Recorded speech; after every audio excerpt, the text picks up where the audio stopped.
है हिंदू मुस्लिम आदिवासी मूलवासी सब इस मंच पे ही है कि नहीं गो दमयंती मुंडा आयल हथिन एक भाषण सुन के मुख्यमंत्री गड़बड़ा गए। क्या मुझे लगता है कि किसी को पैसा देने के पर भी इतना लोग नहीं आते हैं नेताओं के भीड़ में, आते हैं क्या?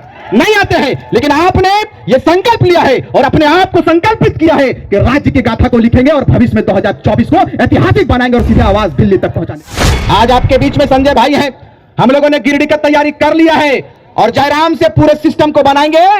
और इस बार हमने एक नारा दिया था, वो नारा ये था कि न रांची न कराची, इस बार बात सीधे तो चाची से। रांची न कराची, झारखंड की गाथा को लिखेंगे, उसका नाम है सीधे तो चाची। और पहाड़ का टाइगर बाहर आया है। बहुत सारे लोगों ने कहा कि रिजवान क्रांतिकारी अलग है, जयराम भाई अलग है, लेकिन हमने इस बात को बताया कि हमारा उद्देश्य वही है। समय आने पर हम दोनों भाई एक जगह पर आएंगे। इस भाई के साथ में बड़ा भाई आ चुका है, इतिहास लिखने से कोई माई का लाल हमें हटा नहीं सकता। मेरे भाई, हम लगातार बात करते हैं खनन पर, लगातार बात करते हैं खदानों पर, मैं कम समय, लेकिन आज आप मुझे बताइए कि इस क्षेत्र का विधायक, इस क्षेत्र का सांसद आपके बीच में कभी आए क्या? नहीं आए।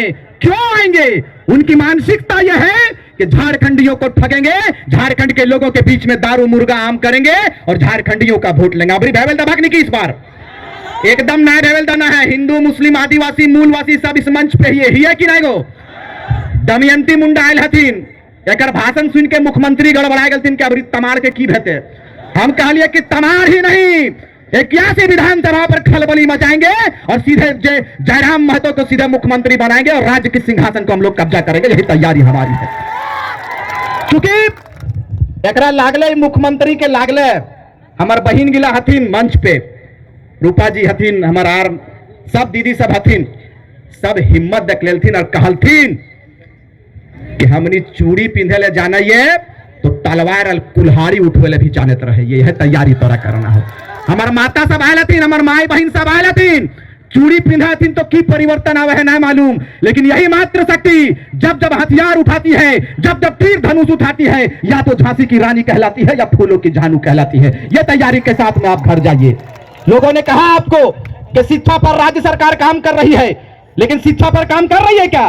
नहीं कर रही है। शिक्षा पर काम नहीं करता ये सरकार, सिर्फ हिंदू मुस्लिम करता है और ये कहता है कि हमने मुसलमानों का वोट लेने के लिए आगे आया है, हम मुसलमान हितैषी सरकार हैं, हम आदिवासी हितैषी सरकार हैं। लेकिन मैं जिस समाज से बिलोंग करता हूं मुस्लिम समुदाय है। आपको बताते चले कि हमारे लोगों ने अहम योगदान दिया है, तब जाकर राज्य के सिंहासन पर हेमंत सोरेन जी काबिज हुए हैं। लेकिन आप पूछिए हेमंत सोरेन जी से, पूछिए कि जयराम महतो और उनकी टीम ने जैसे घोषणा किया कि राज्य के राजधानी में जाएंगे और सत्याग्रह कार्यक्रम को करेंगे और राज्य सरकार को जगाने का काम करेंगे, इन्होंने इतना पुलिस देने का काम किया कि क्रांतिकारी बहनों को, क्रांतिकारी साथियों को जहां मिले अरेस्टिंग कर ले। मैं कहना चाहता हूं सोशल मीडिया के माध्यम से कि सर इतना व्यवस्था और इतनी सिस्टम यदि राज्य के परिवर्तन के लिए, राज्य के डेवलपमेंट के लिए, राज्य के विकास के लिए किए होते तो शायद ये क्रांतिकारियों का टोला सजकर तैयार नहीं होता है। आप बदलाव के लिए आप आगे आइए। अगर नहीं आते हैं, हमने शंखनाद कर दिया है कि हमारा अगला सीएम, अगला मुख्यमंत्री माननीय श्री टाइगर जयराम महतो होंगे और इनके नेतृत्व में झारखंड को प्रगति की लाइन पे लेकर जाएंगे, प्रगति के मार्ग पर लेकर जाएंगे। और इस बार पन्ना नहीं, इस बार इतिहास लिखेंगे। यही तैयारी आपको करनी है। हमने कहा है कि हमारा अपराध क्या है, आप मुझे बताइए कि हमारा अपराध क्या है। हमारा अपराध यह है कि 22 वर्षों के बाद झारखंड के नौजवान, झारखंड की बहनें, झारखंड के आवाम ने अपने अधिकार पर बात करने के लिए आगे आया। ये अपराध हमारा है। यदि ये अपराध है तो मैंने कहा है हर मंच से और इस हजारीबाग की ऐतिहासिक धरती पर इस बात को कहकर जाएंगे, क्योंकि हमें वक्त इसकी इजाजत नहीं देती है कि मैं तफसील से बात करूं। हमें समय इसका परमिशन नहीं देता है, क्योंकि आप जिन्हें सुनने आए हैं वो टाइगरों का टाइगर, टाइगर जयराम महतो है। इनको सुनकर जाएंगे, इसलिए सुनकर जाएंगे कि जब टाइगर जयराम महतो बोलते हैं तो मुख्यमंत्री भी चुपके सुनता है, मुख्यमंत्री भी सुनता है। अरे मुख्यमंत्री तो छोड़िए, मुझे पता चला है कि दिल्ली वाले भी इनके बातों को सुनता है कि वहां पर एक आग लगी हुई है, जिस आग का नाम खतियानी आग है। इस आग को सीधे दिल्ली लेकर जाएंगे। आप लोग जाएंगे कि नहीं? जोर से बोलिए। हाथ इतना हजारों की संख्या में जाएंगे कि नहीं? इतनी जोर से बोलिए कि जयंत सिन्हा जी उठे और सीधे अपना जो मुल्क से आए थे उसी मुल्क में चले जाए। इस बार जिंदा दिली का सबूत देना है आपको। हम लोग सारे खतियानधारी हिंदू मुस्लिम आदिवासी मूलवासी इस बार एक प्लेटफॉर्म पर आएंगे और तमाम मुसलमान के जो मुस्लिमों का जो वोट है, मैंने हर बार कहा है कि तमाम मुसलमानों को जगाने का काम रिजवान क्रांतिकारी किया है 1 वर्षों में, और आपको समय आने पर इसका परिचय देंगे कि झारखंड के मुस्लिम जग चुके हैं। झारखंड के मुस्लिमों ने कहा है कि हमने देखा सबको बारी बारी, अब की बार जयराम की बारी, यही तैयारी आपको करना है।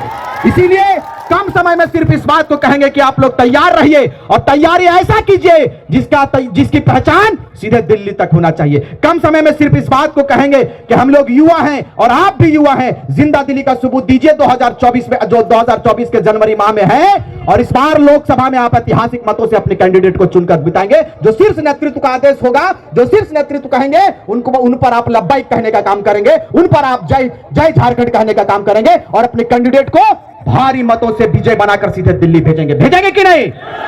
क्योंकि शंखनाद कर दिया है हमने, और अभी चुपके चुपके ना लड़बे को। यदि लड़ाइए लड़क है हमनी के, तो हमने कहा लड़िए कि यदि हमनी के जो मांग है खतियान 1932 के आधार पर खतियान आधारित स्थानीय नीति दे दीजिए, हम लोग अपना आंदोलन समाप्त कर देंगे। राज्य सरकार कबूल नहीं किया, जब राज्य सरकार ने कबूल नहीं किया तो हम लोगों ने जयराम को कबूल कर लिया है और जयराम को इस बार मुख्यमंत्री बनाएंगे। ये तैयारी आपको है। इन्हीं चंद शब्दों के साथ, क्योंकि लगातार हम लोग बोलते हैं, फिर इंशाल्लाह कभी बात होगी तो संजय बाबू के आदेश पर हम लोग काम करने का काम करेंगे। और इस बार तो झांकी झांसी है, आने वाले समय पे झांकी नहीं पूरा कारवा दिखाएंगे और हजारीबाग को ब्लॉक कर देंगे और ऐतिहासिक मतों से चुनकर भेजेंगे। गिरिडीह में हम लोगों ने तैयारी कर लिया है कि जयराम के नेतृत्व में पूरे गिरिडीह लोकसभा को देंगे। और वहां से जो बोरो आए हैं ना, वो बोरिया भी इस तरह बांध चुके हैं, जानते हैं कि टाइगर आ चुका है। टाइगर को ये लोग तैयारी कर लिया है और आपको वचन देकर जाते हैं, यथासंभव हम लोगों ने कहा है कि इस बार गिरिडीह लोकसभा ऐसा लोकसभा होगा जिसकी धमक पूरे हिंदुस्तान में होगी। और वो कहेंगे कि ये गिरिडीह लोकसभा कौन लोकसभा है, ये जो बच्चा आया हुआ है, ये जो युवा आया हुआ है संसद के रूप में, ये कौन है। वहां दिल्ली में जाकर हम लोग कहेंगे कि इसी का नाम टाइगर जयराम महतो है, टाइगर जयराम महतो है। बहुत बहुत धन्यवाद, आपने अपने बहुमूल्य समय को दिया। हम नाचीज के बातों को सुना, हमारे बकवास को सुना, आप हमें दुआ देते रहे, हमें आशीर्वाद देते रहे। हमने कहा है कि आपके एक आशीर्वाद मात्र से हमें ऊर्जा मिलती है। आप जैसे ही ऊर्जा तक का संचार करोगे, ऊर्जा देने का काम करोगे, हम लोग घर द्वार छोड़कर निकले हैं झारखंडी जनमानस के लिए। झारखंड को बचाएंगे, खदानों को बचाएंगे और पलायन का जो सिस्टम बनाकर रखा है यहां पर, हजारीबाग में पलायन की स्थिति गंभीर है। पलायन के मुद्दों पर फिर कभी बात करेंगे, इसीलिए आपको कहेंगे कि आप तैयार रहिए और जयराम के माथे पर हम लोग ताज देंगे। देंगे कि नहीं? देंगे। तैयार रहिए और कहिए एक बार जयराम महतो जिंदाबाद। ये लोग कहेंगे कि आप जेकेएमएम करते थे, फिर जयराम महतो का जय जयकारा, ये लोग कहेंगे। क्योंकि मेरे पास लगातार कमेंट आता है, सारे लोगों को चैनलों के माध्यम से पूरे झारखंड वासियों को इस बात को कहकर जाएंगे कि अगर किसी ने सर्वप्रथम कहा था कि अगला मुख्यमंत्री कौन होगा, जयराम महतो होगा, तो मैंने कहा था, रिजवान क्रांतिकारी ने दुगदा की धरती से हमने कहा था कि अगला मुख्यमंत्री हम लोग जयराम महतो को बनाएंगे। अभी भी इस बात पर अटल है, अपने वादे पर अटल है, और जब तक इनको मुख्यमंत्री बनाएंगे नहीं, झारखंड के लोग चैन से नहीं सोएंगे। इन्हीं चंद शब्दों के साथ मैं अपनी वाणी को विराम देता हूं। तमाम मीडिया बंधुओं का आभार, धन्यवाद कि आपने अपने समय को, हमारी आवाज को सिर तक पहुंचाने का कार्य किया। बहुत बहुत धन्यवाद। जय हिंद, जय झारखंड। बहुत बहुत धन्यवाद।